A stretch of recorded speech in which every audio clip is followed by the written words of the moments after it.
selama dia adalah anggota FIFA, tidak akan berkewajiban melepas pemain ketika tidak masuk dalam kalender FIFA. Dan AFF U23 dengan AFF Senior apa sih bedanya gitu? Tapi saya pikir apa yang dilakukan oleh PSM dan juga oleh Persija dalam hal ini Thomas Doll dan juga Bernardo Tavares ya. Tidak harus melepaskan pemainnya, itu juga harus diterima. Tapi ada satu punggawanya yang tidak terisi. Ini sama kayak ibaratnya ada puzzle terus diumpetin sama anak kecil.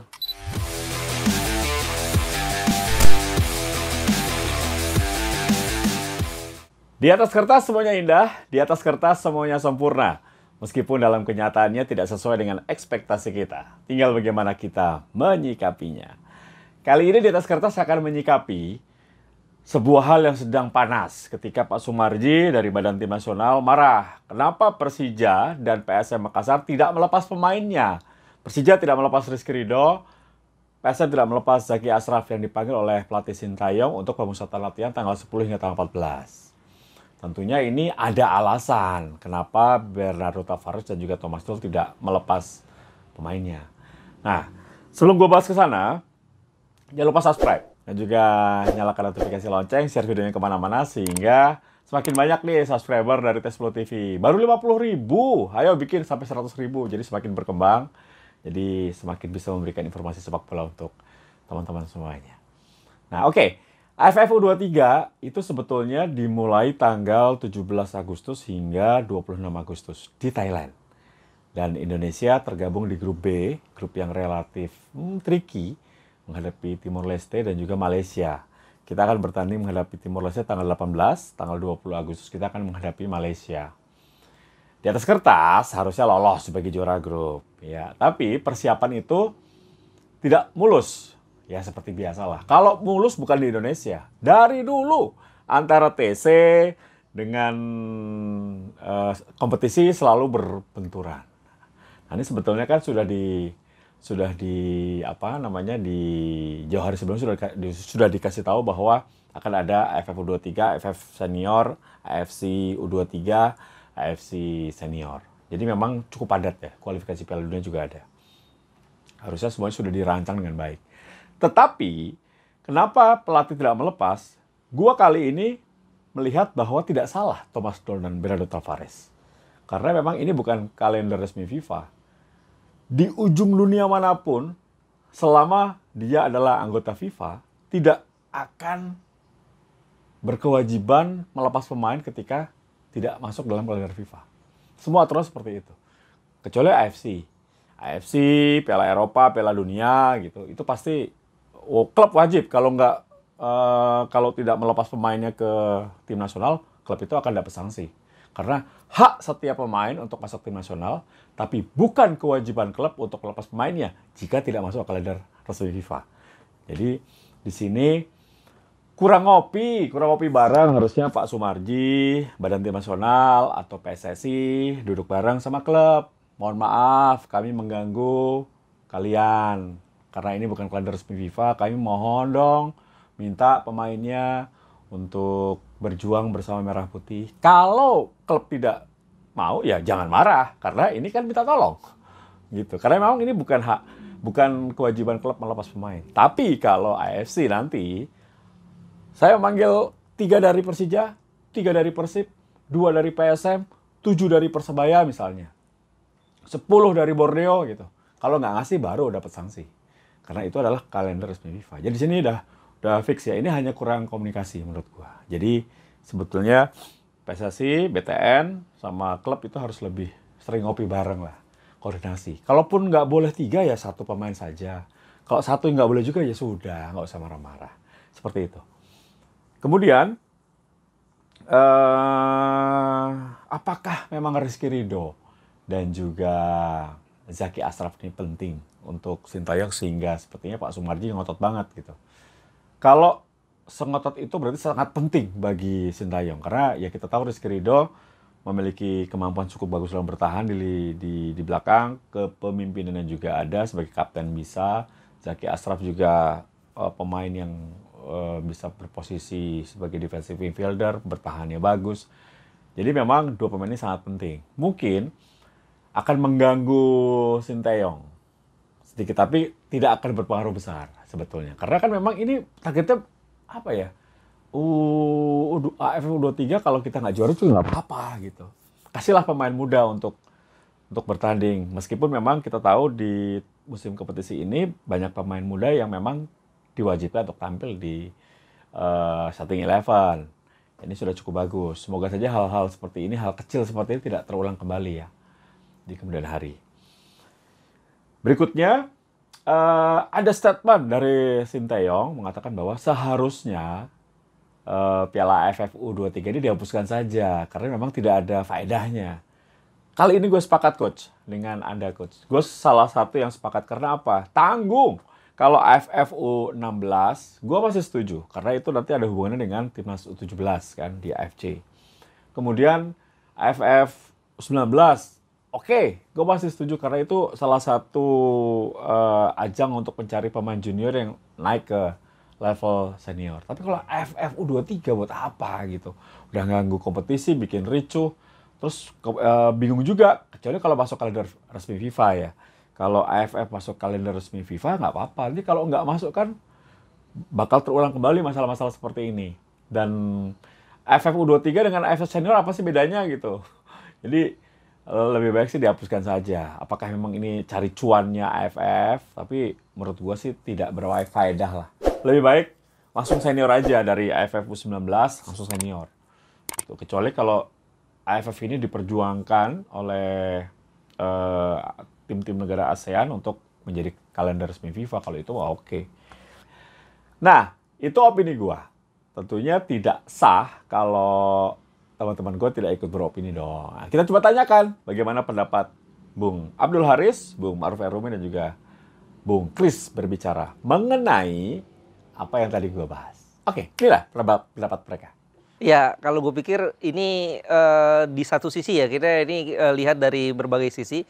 Satu sisi kekecewaan Pak Marji ini cukup beralasan ya, karena tentu sebagai manajer dia ingin membawa tim terbaik.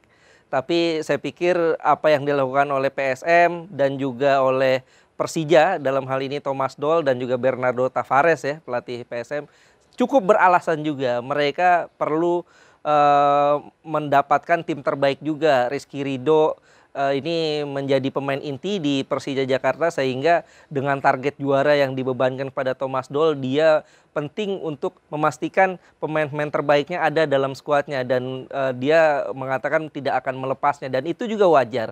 Sementara hal serupa juga dialami oleh Bernardo Tavares, sehingga saya pikir jika tim tidak melepas pemain ini suatu hal yang cukup masuk akal dan harus dimaklumi, karena Piala AFF U23 ini tidak masuk kalender FIFA, jadi tidak ada keharusan buat setiap klub untuk melepas para pemainnya. Tapi di sini juga Pak Marji harus berbesar hati ya, bahwa tidak semua pemain terbaik bisa datang ke turnamen ini, dan kita juga perlu belajar dari Thailand ya. Thailand datang tidak dengan pemain inti, mereka tidak dengan pemain-pemain yang kita kalahkan di final Asian Games lalu.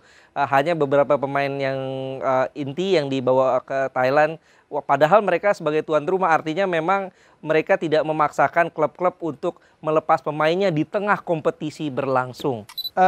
Rivalitas lama, klasik dan selalu berulang ketika klub versus timnas itu pasti terjadi ya. Timnas merasa bahwa mereka punya hak untuk memanggil para pemain, sementara klub punya hak karena mereka yang sudah menggaji, kemudian mereka punya hak karena kompetisi masih berjalan.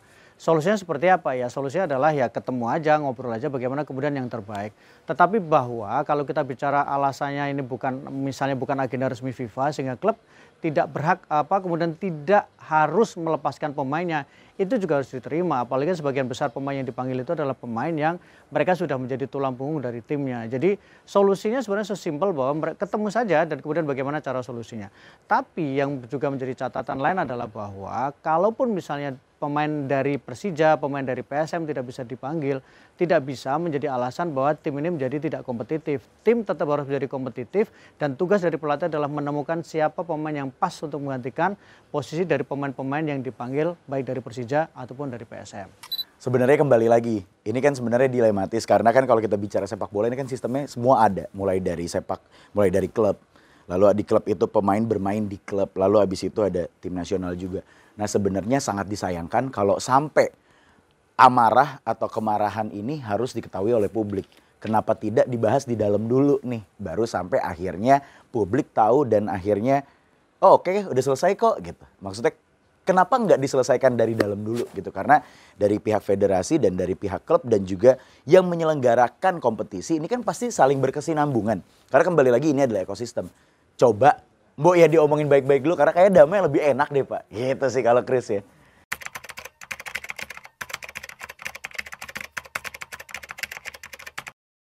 Ya, Rizky Ridho ya terutama ya. Rizky Ridho ini saya pikir pemain yang sangat penting buat tim ini ya. Karena sebagai kapten dan juga pemain yang bisa dibilang sangat senior ya. Walaupun usianya mungkin sama dengan yang lain tapi pengalamannya sangat senior. Karena dia seringkali dapat jam main bersama timnas senior. Ini pemain yang paling penting. Bahkan saya pikir lebih penting dari pemain lainnya ya. Tapi saya pikir dengan ada Ferrari, ada Dewangga tentu Sintayong juga harus bisa mencari alternatif ya jika memang Rizky Ridho tidak bisa dibawa ke Thailand nanti. Sementara di tengah juga tanpa ada pemain PSM juga ada pemain lainnya untuk bisa diganti alternatifnya.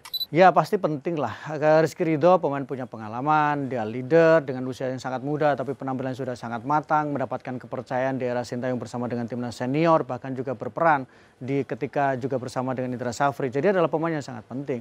Tapi kan tugas pelatih adalah menemukan ketika memang pemain utamanya tidak bisa tampil. Itu adalah salah satu menjadi tugas pelatih. Caranya ya tentu mencari pemain yang diharapkan bisa menjadi pengganti dari pemain-pemain yang tidak bisa dipanggil atau mencari formula ketika pemain utama yang dipanggil tidak bisa datang. Jadi ini menurut saya hanya persoalan bagaimana menggabungkan puzzle-puzzle yang kemudian diharapkan menjadi sempurna dan lebih baik ketika kompetisi atau kemudian ketika turnamen berlangsung. Kalau ngomong soal inti atau bagaimana mungkin bapak-bapak dan kakak-kakak komentator lebih berwenang untuk menyampaikan. Tapi kalau menurut saya dari yang saya lihat gitu ya, sebenarnya bukan bicara mana inti mana tidak, tapi kembali lagi Sintayong punya skema, Sintayong punya rencana, dan ketika rencana itu akan berjalan dan dia mau jalankan tapi ada satu punggawanya yang tidak terisi, ini sama kayak ibaratnya ada puzzle terus diumpetin sama anak kecil. Tetap aja ada yang bolong, walaupun gambarnya jadi ada yang bolong tuh nggak enak. Mungkin menurut saya seperti itu.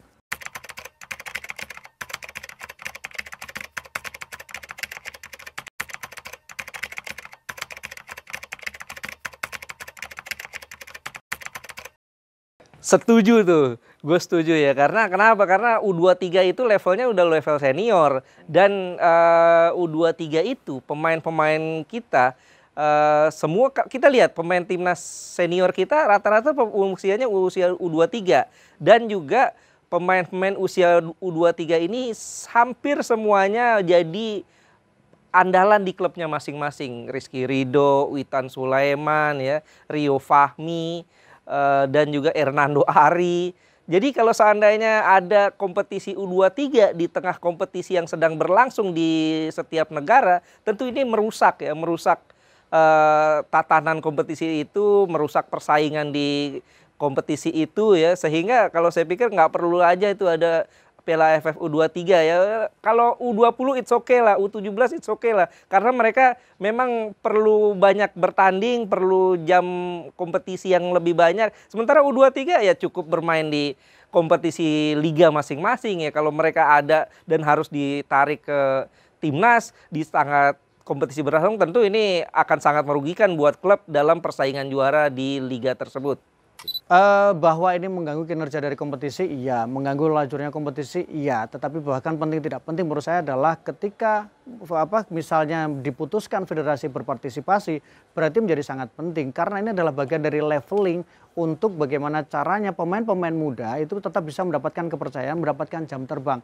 Karena ini bagian dari transisi dan memang yang menurut saya menjadi lebih penting lagi adalah bahwa bagaimana ini kemudian bisa menjadi kerangka persiapan ketika nanti tampil di Piala AFF Senior. Jadi bukan persoalan penting tidak penting, tapi persoalan adalah apakah kemudian ini bermanfaat untuk timnas dan apakah ini kemudian bermanfaat untuk proyeksi jangka panjang dari timnas senior.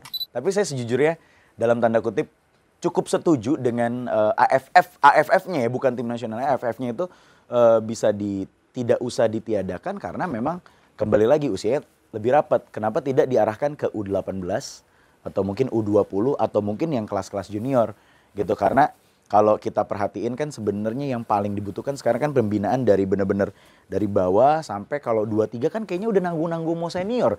Dibilang senior tapi udah ngerti nongkrong, dibilang junior tapi udah punya SIM, udah 21 plus. Nah, kurang lebih di situnya tuh, udah 21 plusnya tuh. Jadi nggak belia-belia banget sebenarnya. Kurang lebih gitu sih. Nah, itu pendapat dari teman-teman mengenai kegaduhan yang ada di BTN dan juga klub. Semoga saja cepat berakhir dan dapat solusi yang terbaik lah. Memang sebaiknya komunikasi dan duduk satu meja itu lebih penting dari segalanya. Buat apa ada aturan, buat apa ada pengurus baru, tapi tidak ada sinergi yang bagus, komunikasi yang bagus. Karena komunikasi itu adalah masalah yang tidak ada atau sumber dari segala macam masalah dari kepengurusan PSSI zaman dulu sampai sekarang. Ya, semoga saja tidak terulang kembali saat ini ya. Yang pasti semuanya ingin PSSI maju, pengen timnas maju.